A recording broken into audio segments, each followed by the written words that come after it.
Now this is a better day to illustrate wind, but battery life is limited on the cameras, so we'll shoot now and talk later.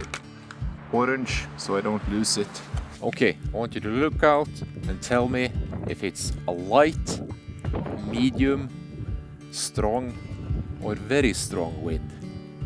There's no right or wrong answer. I want your expert opinion. Just take a guess. Is this a light, medium, strong or very strong wind? Checking. Open.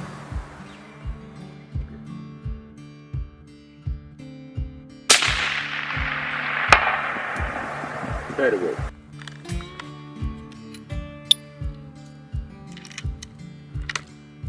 That's what we get for paying attention.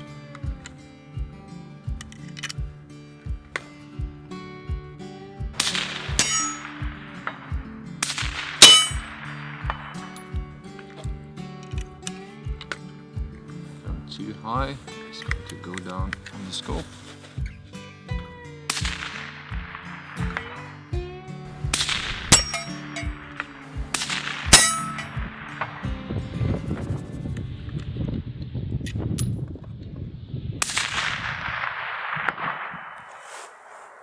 Not very good, is it? This episode contains sponsored items.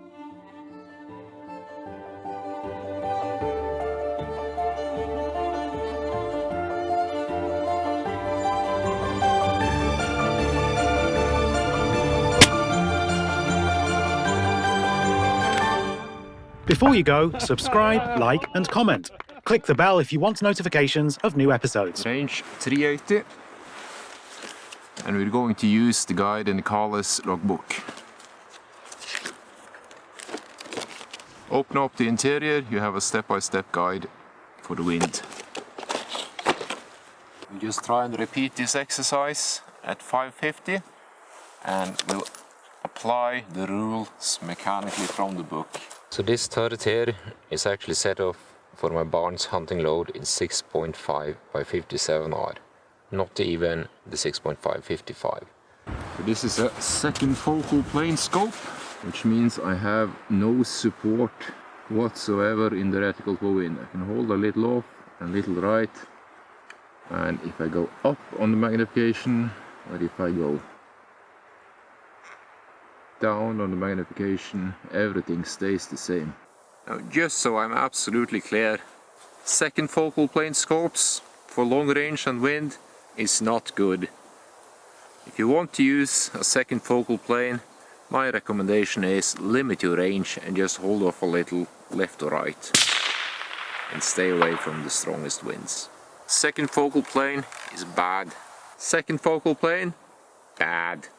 So we previously seen on the tablet that the relation between the bullet's wind drift and the range is roughly half the hundreds. Now we multiply that by wind, and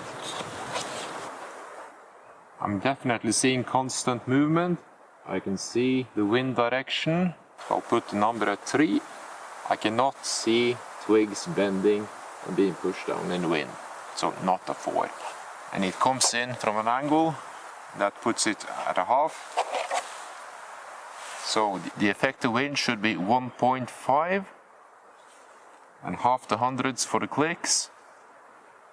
2 by 1.5, 3, despite 550. Okay?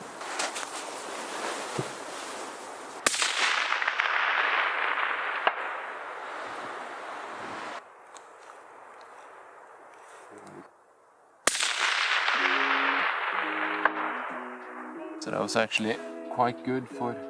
And if you look on the windage turret, you see how I blacked out the first line. That's just so it's easier to reset it to 0.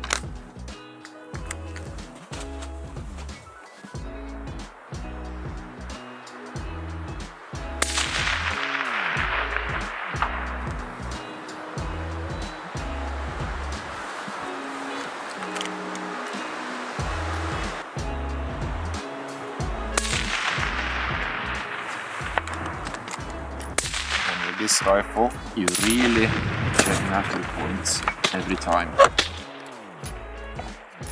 So the moment I didn't, the shot went low. So I'm indexing the thumb on the screw here, and I'm putting it 90 degrees in, then I'm folding it back.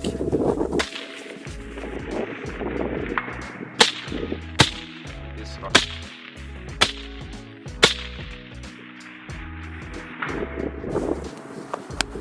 Okay, so what did we learn? The moment we don't apply fundamental, we're going to go high and low. The moment we do, we're going to be literally 10 centimeters for elevation at that range. The wind rules in this book is basic guidelines to help you build experience. They are more than enough to get you on target at these ranges, but they are not enough to have that really tight wind call. But that comes with experience. If we measure the spread left to right, we arrive at 0.6 mils, and that's only 30 centimeters. So left to right is literally the size of these two boxes.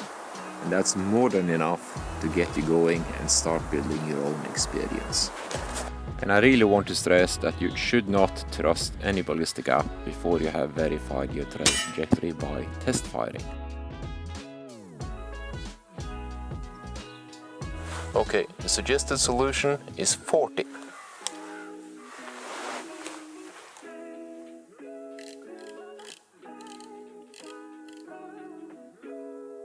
One, 2, 3, 4, 5, 6, 7, 8, 9, 10.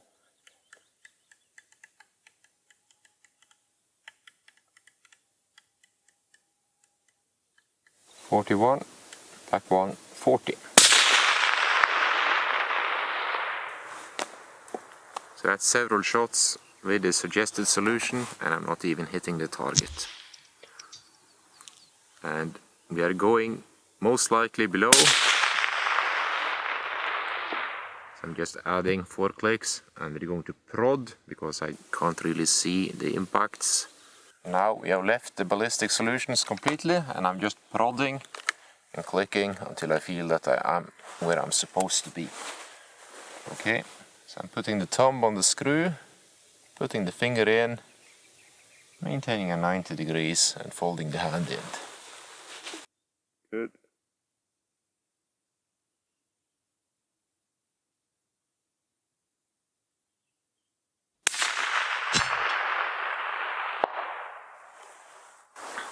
Okay, so now we are closing in on where we are supposed to be.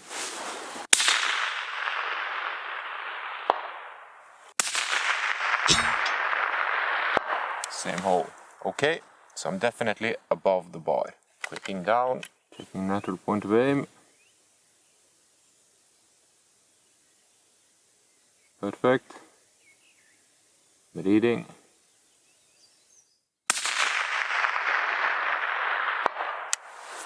That's on the bar. So I'll just take off 1 click and try again. And I should be right underneath the bar this time.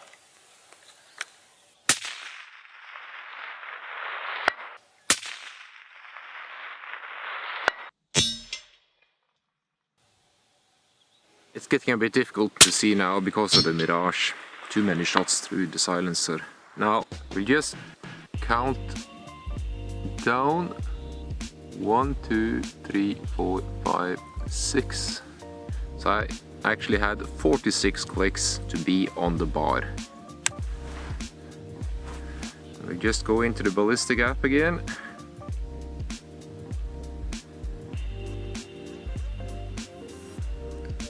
Go up here, Ballistic calibration, 582 4.6, run.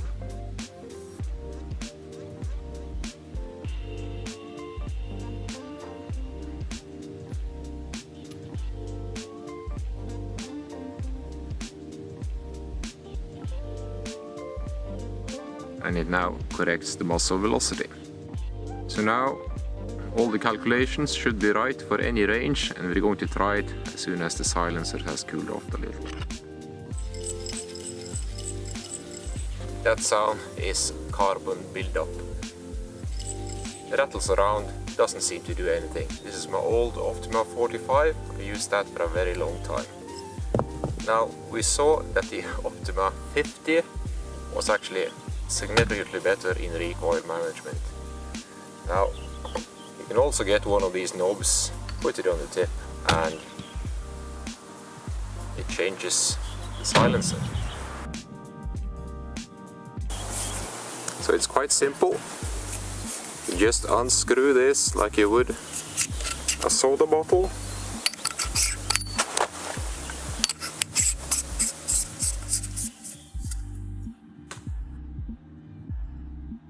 So yes, this really works, and it adds about 40 grams to your rifle. Now, this is not for me. On the Kiplauf, I'm going to use the lightest silencer I can. So that will be my Optima 45. Despite the Optima 50, objectively, it is a better product. So this is my recommendation if you are buying a silencer. And as you see, it doesn't seem to do anything to the precision. Okay, that's enough advertisement. Let's get back to the ballistics and the simple wind call. Now, we're just going to follow what the app says. And for 388, it says 22. Just have a cheat sheet there. And 400 is 23 minus 1, 22. So it should be center. See how it goes. Now look out and tell me what wind you see. I can see movement but no direction, and I can see mirage left to right, short range,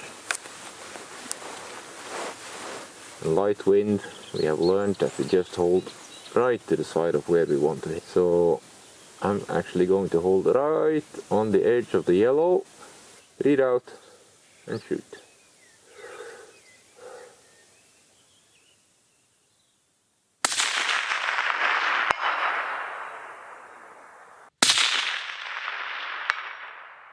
The bullet is just hitting right to the side. And we can use this simplified technique because it's short range and a light wind. As some of you might have noticed, I have not even vectored in the direction of the wind. I don't need to. I only need to keep track of left and right. Okay, let's do a third shot. And I'm just putting my miss down on the sketch, and I'm writing natural point of aim because that's what I believe was my error. I don't know, but it's what I believe, and that's what I want to focus my training on. So, only log the errors. And even though this is a second focal plane scope without any support in the reticle, it is possible to get reasonable results at reasonable ranges, as long as you apply the fundamentals of marksmanship. As long as you're willing to accept limitations in range and weather conditions you can shoot under, you can be perfectly efficient using a second focal plane scope within the limits.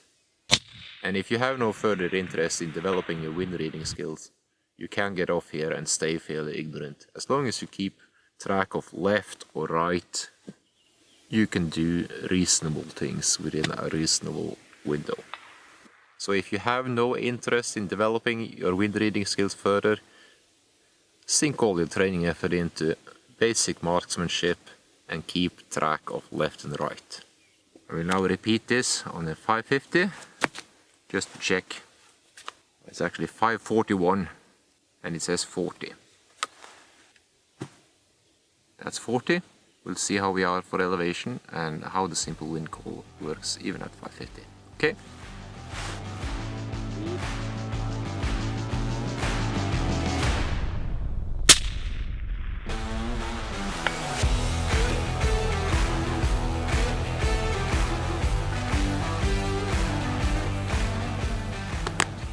Okay, I hope that was a clear enough demonstration. You need to verify your trajectory, never trust the app as is. You slap ammunition. Subscribe to the THLR channel by clicking the left logo icon, so you'll be shooting straighter than a drunk skunk before the sun shines over northern Norway.